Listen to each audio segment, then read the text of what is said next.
So how do you survive on the streets for 4 years and 8 months? Well, I became a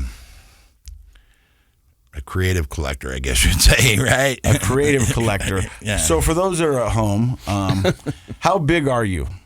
What do you mean? Like, you're how tall are you? How much do you weigh? Right now, I weigh 340 pounds. Back 6 then? feet. Back then, I was 160. And 6'8". 6 6 feet. Oh, 6 feet. So you become a creative collector. We got to ask, what does that mean? That means that because if I was going to be, all these people were thinking I didn't know who I was, whether I was telling on somebody or, all of my circle of people. Mm-hmm. They didn't know if I was, did the murder or what. I just went on the run. So they were saying I was crazy and all this, and I was going to show them crazy. And that's what I was going to be, is crazy. And I was going to be the worst of the worst. And I was going to be higher than you, and I was going to do more drugs than you, and I was going to take your drugs, and I was going to take them. And if I went to your house, I meant to do it because they weren't letting me in their house, so I meant to go to their house. And if I was going to your house, I was there for a reason. I was taken. So I was creatively collecting stuff. You know what I mean? I wasn't there for just to be your friend.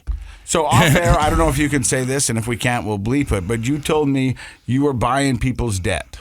Yeah, so somebody would end up owing somebody money, and I would end up figuring out a way to buy that debt at 50%, and then, so now that person owed me money.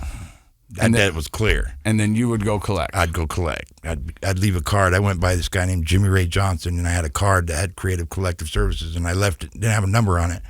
But if I left it on your door, you knew I was coming back. So this is a business, sort of. You had a business card, and you were going around basically doing what these loan shark type folks do. They'll high interest rate, they'll buy somebody out of their debt, and then that person owes, and then they'll go collect from them. Mm-hmm. But you had a business card. Yeah. That's like a Tarantino film, I think, right there.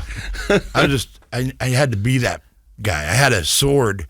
So I had my leather jacket. I had a fanny pack, Harley Davidson fanny pack that had a speaker on it with my guitar.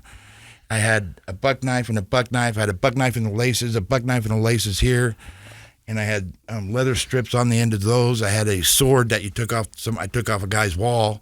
Now, I don't want to call Ogden Police Department out, but nobody could find you for 4 years. Right. He was like a Viking. Yeah. Right. And I put a lawnmower rope pulley on the end of that sword so I could swing it around. Whoa. And if I showed up at your house, I meant to be there. Oh, man. Okay, so you finally get arrested. I hate to laugh about this because it's actually pretty sad that it's scary. You felt like you had to create this scary persona. Because did that come? My experience is that often when a person goes to those lengths, they themselves are scared. Full on.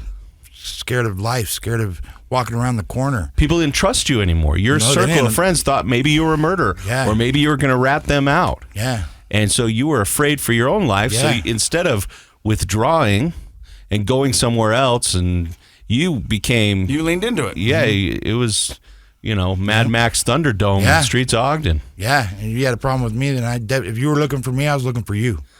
Wow. So you became aggressive. That's how you handled your fear. I wasn't even playing about it. Wow. If you didn't like me, then I didn't like you. And we'd discuss it in your backyard at 3 o'clock in the morning.